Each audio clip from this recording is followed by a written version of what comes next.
Chapter 2. What fell out was a bunch of wires, with what looked to be a square shaped television, one that I could remember seeing at several homes of extended family members' houses. Either this was a model that was highly in demand, or it was the most generic thing in existence. Whatever the case may be, Serlinki, Lazuli, Gary, and even Mr. Montoya looked at Dowdy with raised eyebrows. This is really what you were smuggling in your backpack and had all of us wondering about? Serlinki said. Dowdy nodded his head. I didn't want to share my developing invention, Dowdy said. The portable TV. You're as dumb as Dan Quayle when he couldn't remember how to spell potato during that spelling bee, I screamed at him. Mr. Montoya looked over to me. That was uncalled for, Mr. Montoya said. He had everybody over here worried that we were going to see something crazy come from out of his pocket, I said, returned to a normal voice tone, looking at Mr. Montoya before looking at Dowdy. Next time, don't come on campus messing around in your bag and then acting suspicious when someone notices you. Dowdy frowned. None of this would have happened if Adam would have just hadn't spilled the beans, Dowdy said, giving Adam a frown. You've ruined everything. You ruined yourself acting out of the ordinary, Serlinki said. Wouldn't have noticed you if those cords weren't sticking out. Who the hell brings cords and a TV to school? This isn't the DirecTV Institute. Although an education on a career in cable could be a lucrative career, Gary added, the rest of us looking at him. All right, fine, it's a bad idea. I thought it was neat, I said with a smirk and sincerity. The bell rang. Mr. Montoya walked away from us, as did most of the students apart from that main group that had been mixed up in a little scare we had. Never thought I'd be glad to be let down, Serlinki said, walking away from us in the direction of the closest entrance to the school building. We should be heading back in too, Lazuli said to Gary and myself, then turned to look at Dowdy. You sure know how to make a big deal out of nothing. She walked away, Gary following right behind her, and me doing the same thing after giving Dowdy one more look. The three of us walked back into the building together, me turning back to see Dowdy from the side as he went down further out of my view. Where's he going? Gary asked. Probably to the other door to get in school, Lazuli answered him. Gary looked at her for a second like he was thinking up an answer. Or maybe he's going off campus to forge his own path, Gary said. Gary split from Lazuli and me as we had a different class from him, that of Mr. Montoya. Lazuli and myself took seats in the front, Mr. Montoya standing there and shaking both of our hands. You're one of the few students that always sits in the front, Mr. Montoya said to me. I figured I'd have a better chance at getting this stuff, I answered him. More like you only sit up here because every time we get in here, the back seats are always filled up, Lazuli said with a smirk. Mr. Montoya didn't seem fazed by her answer, like he knew that she was just joking. When class began, he went over the different types of math we had been recently doing. So that's how you do slopes, he said, moving out of the way of the board. Any questions? No one said anything. Okay, then Mr. Montoya quickly stated as he moved over to his desk and grabbed papers stacked atop each other. I've got the study guide for the final right here. He handed them out promptly, me staring at my copy while Lazuli looked the other way. You're not going to go over it right now, I asked her. She shook her head. No, if it doesn't help us with it, Lazuli said. Besides, I've got a bee in here. I can put it off until after school. You? I looked at the paper as I spoke. Probably going to start right now, then come after school to ask him about it, I answered her. I looked through the pages, 5 in total, front and back. They were filled with problems I remember doing throughout the past 3 months of being in his class. Seems simple enough, I said, pulling a piece of lined paper out of my backpack and looking at Lazuli. Let's find out if I can do this. I worked on the equation, for about 2 minutes, showing the paper to Lazuli afterward. That's right, she said, me smiling at her. Mr. Montoya moved over to the board. Any problems anyone wants me to do before we get out in a few minutes? Mr. Montoya asked. Number 3, I called out. That had been the one that I answered. He did it on the board and obtained through his solving a different answer. I looked at Lazuli with my eyes open. What'd you get? Mr. Montoya asked curiously. I don't want to say, I said, looking at my paper and my head sinking down into my shirt. The bell then rang and everyone left the room as quickly as they could, basically leaving me there with Lazuli and Mr. Montoya. She stood in place. I took my backpack from off the ground into the seat I'd been sitting in, throwing my papers and other belongings inside at a rapid pace. I went over to Mr. Montoya and shook his hand, leaving the room with Lazuli and her stepping right behind me and closing the door as we exited. How come you shook his hand? She asked me. You've never done that before. It's a new day, I told her. I'm going to keep going to his tutoring like I always do, but also going to spend more time trying to get this stuff. We walked outside, standing in line together to get some food. When we were done, we found a bench to sit on. I was on one side, she was on the other. It looked like it could fit about 4 people without someone feeling squished. While we ate, neither one of us spoke. Sure it's taking Gary a while to come over here, I noted. Yeah, Lazuli said to me, looking around. He's probably in class talking to one of his teachers about something. She sipped her drink. I just remembered, she said, looking at me. I won't come tomorrow. I've got some stuff to take care of. Oh, I replied, looking to the ground and then looked back at her. Hopefully Gary won't be busy tomorrow then. I'm sure of it. We had some small talk before the bell went off again and went to our final separate classes that day.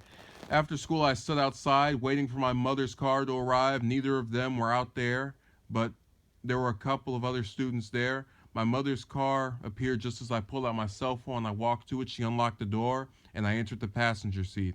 Jordan sitting in the back seat in the booster. Justin, Jordan said my name as I took my seat in the car. How are you with that math? My mother asked me. A little worried, I told her. But I think if I stick to it, I'll get it. The teacher's having tutoring tomorrow. Make sure you go to it. You've got only one mission here, and you better complete it. I nodded my head, and she continued driving without saying a word. Jordan was making noises with his feet in the back. Did you have a good day at school? Jordan asked, me turning back to look at him with a smile. I nodded my head. What made it so good? Gary and Lazuli, having some hope about my grades, the usual. That seemed to have satisfied them. The three of us spent the rest of the car ride without saying a word to each other. I opened the door for Jordan as he climbed out of the back. We walked into the house. My mother closed the door behind us, me walking directly into my room. From there, I sat in my seat from that morning, and my phone buzzed as someone was calling me. The caller ID read Gary Andrew. I answered immediately. Yeah, I said as I answered. Justin, Gary called my name. Check this out. Me, Adam, and Lazuli are having a joint call about this whole thing with Dowdy today. Okay, what else is there to say about him at this point? We know he didn't have anything violent on him. That's the thing. Adam's saying that TV might have had something inside of it. Wouldn't make sense for a guy to be walking around with the TV in his backpack and then playing with it, Adam interjected. We all sat there silently over the line for a short time. Jordan coming into my room and sitting on my bed. I'm going to say something to him again, Adam said. Be careful, Lazuli told him. I'll have to come with you to make sure that nothing goes wrong. I don't need you saving me with those superpowers of yours. I can handle myself. Yeah, but you can't handle him if he's packing. If he is, I'll disarm him. You'd be better off running off like me. The conversation kind of went downhill after that as Lazuli and Serlinki went into a dialogue of talking about who was stronger or something. I kind of had my ear away from the phone for most of it, but caught enough to hear Gary saying some partisan things. Stop trying to play peacemaker, Lazuli said. I don't need anyone to moderate when I'm talking. He's not trying to do that, Serlinki replied. Lay off him. The sound of someone's phone hanging up came right after that. That was Lazuli, Gary said. She hung up. Good, Serlinki shouted. That's what happens when people disrespect me over the phone. They know their roots, so they dismiss themselves. The conversation ended there as I bid them a farewell. Jordan turned the TV on and flipped through the channels. What are we going to watch? Jordan asked. Probably some cartoons, I told him, as he stopped turning the channel and landed on Cartoon Network. Just not these ones. But they didn't have any other good cartoons on. Then let's watch the History Channel. But documentaries are boring. Then you'll watch something in the living room. By myself? That's even worse. I took the remote from the bed and changed the channel to that of Fox News, looking at the TV for a few seconds. You can go now, I told him. Oh, come on, he said, tugging my arm. Don't be like that. I just want to watch something with you. I'm good. You can watch what I want to watch or head on out. Jordan sighed. I'll watch, he said, laying his head against the pillow of my bed. But I'm not going to like it. At least 30 minutes went by before our mother barged into the room with a stern look on her face. Fox, Fox, Fox, she said, sounding angrier each time. You might as well be signing up for the Republican Party. Then you'll be trying to revoke women's rights. I have a friend that's in it, I informed my mother, and she's very much opposed to abortion, but very much smart and substantive. If you like her so much, why don't you marry her? Jordan asked.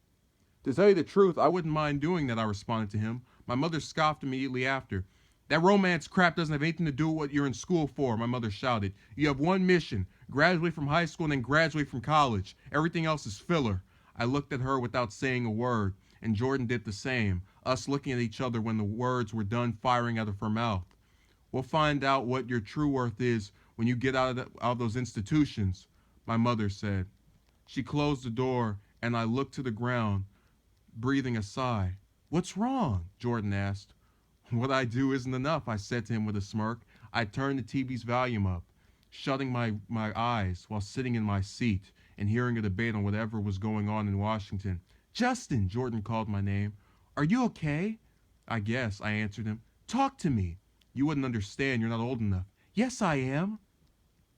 I stopped saying anything, just turning to stare at the TV.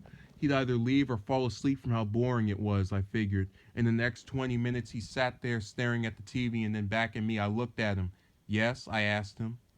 Who's that man right there? He asked me, pointing at Hannity as we watched the opening of his show. Sean Hannity.